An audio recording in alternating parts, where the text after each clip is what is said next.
हर रोज एक नई कहानी देखने के लिए चैनल को सब्सक्राइब करें और बेल आइकन दबाना ना भूलें।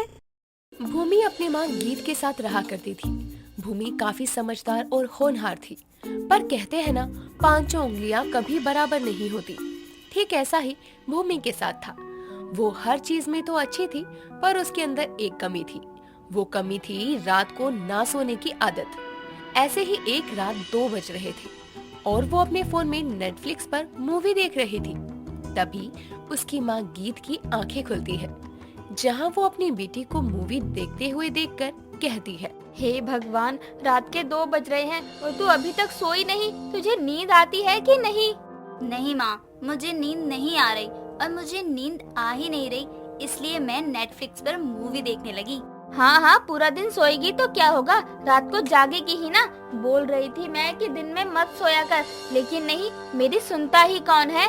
माँ, रात हो रही है, बाहर मोहल्ले में सभी सो रहे हैं, इसलिए आप अपनी आवाज थोड़ी धीरे रखो, नहीं तो बाहर के लोग जाग जाएंगे और रात को किसी की नींद खराब करना ये सही नहीं है माँ। अच्छा, अब तू मुझे ज्ञान सिखा रही है? रात को किसी की नींद खराब करना सही नहीं है। माँ, मैं आपको ज्ञान नहीं दे रही, मैं तो बस आपको बता रही हूँ। और जो तू मेरी नींद खराब कर रही है उसका क्या? वो कुछ नहीं है। तू भी तो नेटफ्लिक्स देखकर मेरी नींद खराब कर रही है। अच्छा, आप सो जाओ, अब नहीं करूँगी क्योंकि मैं ईयरफोन लगा रही हूँ। बेटा ऐसा कर, तू जाग रही है ना, तो सभी के दरवाजों की चौकीदारी कर ले। यहाँ बैठकर मूवी मत देख, बाहर दरवाजे पर चली जा। भूमि अब बिल्कुल ऐसा ही करती है।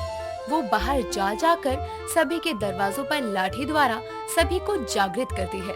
जागते रहो, सोने से पहले जागते रहो, चोरों से सावधान रहो, जागते रहो। भूमि अब पूरी रात अपने मोहल्ले की चौकीदारी करती है और सुबह के 5 बज गए थे। भूमि भी अपना फोन रखकर सोने चली जाती है। तभी उसकी माँ उठ जाती है और उसको अब सोने जाता देखकर कहती है, ये सही है, पूरी रात जागो और सुबह सोने जा। बेटा अपनी आदत सुधार ले, नहीं तो आगे चलकर बहुत दिक्कत होगी तुझे। माँ, सोने दो ना, मुझे बहुत नींद आ रही है। गीत उसको बोलती रह जाती है, पर भूमि पर कोई असर नहीं पड़ता और वो सोनी चली जाती है। समय गुजरता है, पर भूमि में कोई बदलाव नहीं आता और उसको हर रात उठता हुआ देखकर एक बार फिर गीत भूमि से कहती है, भूमि बेटा, तू रात को उठी रहती है। कल वीरवार है और मुझे कल मंदिर भी जाना है, तो तू ऐसा करना कि सुबह 5 बजे मुझे उठा देना और तू सो जाना। इसी तरह से मैं जल्दी भी उठ जाऊंगी, साथ ही मेरी पूजा भी हो जाएगी और तू अपना सो भी लियो। माँ, वैसे मैं उठा तो दूंगी, पर आपको नहीं लगता कि आप मुझे टोंट दे रही हो? अरे नहीं नहीं बेटा, मैं भला तुझे टोंट दे सकती हूँ? कैसी बातें कर रही है मेरी बच्ची, तेरी माँ हूँ मैं तो बस तेरा भला ही सोचती हूँ। अच्छा अच्छा, ठीक है, उठा दूंगी, अभी आप सो जाओ। भूमि की बात सुनकर अब गीत सो जाती है और अगली सुबह 5 बजे भूमि अपनी माँ को उठा देती है और खुद सो जाती है। जहाँ भूमि सो रही थी तो वहीं गीत मंदिर में जाकर पूजा कर रही थी।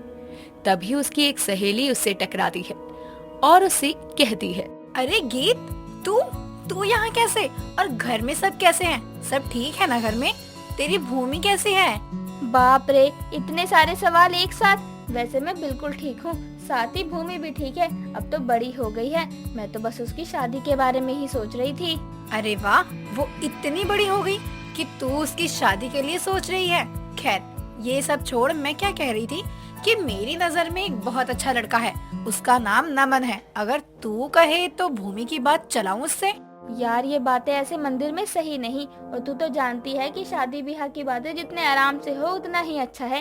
ये सारी बातें ऐसे जल्दबाजी में ठीक नहीं है ना, इसलिए तू मेरे घर चल, फिर आराम से बात करते हैं। गीत की सहेली गीत की बात से सहमत होती है और अब वो पूजा खत्म करके गीत के साथ उसके घर जाती है, जहाँ गीत की सहेली गीत से कहती है, देख गीत, जो नमन है ना, वो मेरे देवरानी का बेटा है और लड़का और घर काफी अच्छा है, साथ ही अमीर भी है। हमारी भूमि काफी खुश रहेगी वहाँ। अच्छा ऐसी बात है, तो चला मेरी बेटी की बात। अगर घर अच्छा है तो क्या ही खराबी है। अरे पर भूमि से बात तो कर ले, कहीं उसको इस रिश्ते से कोई आपत्ति ना हो। भूमि मेरी बेटी है और उसके लिए उसकी माँ पहले है। मैं जानती हूँ वो इस रिश्ते के लिए मना नहीं करेगी। अब क्या था, गीत की हाँ मिलते ही गीत की सहेली भूमि का रिश्ता नमन से करा देती है और बहुत ही जल्द उनकी शादी भी होती है। समय के साथ भूमि अपने ससुराल की सब जिम्मेदारियां बखूबी निभाती है। भूमि का परिवार सच में काफी अच्छा था, पर भूमि की सास निमी भूमि की रात भर जागने की आदत से बहुत परेशान थी। ऐसे ही एक शाम भूमि अपने घर के दरवाजे पर बैठकर अपना फोन यूज कर रही थी। तभी उसकी सास निम्मी आती है और अपनी बहू को ऐसे दरवाजे पर बैठा देखकर उससे कहती है, बहू, तू ऐसे दरवाजे पर क्यों बैठी है? तू किसी का इंतजार कर रही है क्या? नहीं मम्मी जी, वैसे मैं किसी का इंतजार तो नहीं कर रही, पर मुझे नींद नहीं आ रही थी, तो मैंने सोचा कि बाहर दरवाजे पर काफी अच्छी हवा चल रही है, तो क्यों ना मैं यहीं बैठ जाऊं। बेटा, तू अब किसी के घर की बहू है और इस तरह दरवाजे पर बैठना शोभा नहीं देता तुझे, इसलिए बहू तू अंदर बैठ जा। मम्मी जी, अभी थोड़ी ही देर में अंदर आ जाऊंगी, और वैसे भी अभी नमन जी भी तो नहीं आए, जब वो आएंगे तो मैं भी अंदर आ जाऊंगी। जैसी तेरी मर्जी, मैं तो तेरी इस आदत से बहुत परेशान हो चुकी हूँ। पता नहीं मुझे कैसी बहू मिली है। निम्मी उसको दरवाजे पर ही छोड़कर चली जाती है और इसी तरह रात के 12 बज जाते हैं। और जब नमन घर आता है तो वो अपनी पत्नी को दरवाजे पर बैठा देखकर कहता है, भूमि, तुम इतनी रात को दरवाजे पर क्या कर रही हो? नमन जी, आपको तो मैंने पहले ही बता दिया था कि मुझे रात के समय नींद नहीं आती, और आप आए भी नहीं थे। साथ ही यहाँ पर अच्छी हवा भी चल रही थी, तो मैंने सोचा कि मैं यहाँ बैठ जाऊँ। इसी तरह से मैं यहाँ बैठकर आपका इंतजार भी कर लूंगी और हवा भी खा लूंगी। अच्छा चलो, रात बहुत ज्यादा हो गई, अंदर चलो। रात के समय इस तरह से दरवाजे पर बैठे रहना सही नहीं होता। भूमि अब नमन के साथ अंदर जाने को होती है। तभी उसकी नजर एक आदमी पर पड़ती है जिसने अपना चेहरा पूरी तरह से ढका हुआ था। उसको देखकर भूमि अपने पति से कहती है, नमन जी, उधर देखो, एक चोर खड़ा है जो बगल वाले आंटी के घर की तरफ देख रहा है। कैसी बात कर रही हो भूमि? हमारे यहाँ चोर नहीं आते। अरे नमन जी, एक बार पीछे पलट कर तो देखो। नमन अब जैसे ही पीछे पलटता है वैसे ही उसकी नजर भी चोर पर जाती है और चोर को देखकर नमन कहता है, हाँ भूमि, तुम बोल तो बिल्कुल सही रही हो। ऐसा करो, तुम सबको जगाओ और मैं उस चोर के इरादे पर पानी फेंकता हूँ। नमन की बात से भूमि एग्री हो जाती है और अपने हाथों में एक मोटी लाठी लेकर हर घर के दरवाजे पर पीटने लगती है। जागते रहो, सोने से पहले जागते रहो, चोरों से सावधान रहो, जागते रहो। बाहर के शोर से अब सभी गली वाले उठ जाते हैं और भूमि के ऊपर चिल्लाने लगते हैं। भूमि के ऊपर सब चिल्ला रहे थे। तभी निमी बाहर आती है और सभी को अपनी बहू के ऊपर चिल्लाता देखकर अपनी बहू से कहती है, बहू, क्या हुआ? तुझ पर ये सब लोग इस तरह क्यों चिल्ला रहे हैं, जैसे तूने इनसे न जाने क्या छीन लिया? अरे बहन, तुम्हारी बहू ने हमसे हमारी कीमती चीज ही तो छीन ली है। अरे ऐसा भी क्या छीन लिया जो तुम सब मिलकर मेरी बहू पर चिल्ला रहे हो? हम सभी की नींद। अरे तुम्हारी बहू को नींद नहीं आ रही है तो इसको बोले ना कि ये तुम्हारी नींद खराब करे, ना कि हमारी। निमी भूमि को डांटने जा ही रही थी कि तभी वहाँ पर नमन आता है और उन सभी को सारी सच्चाई बताता है।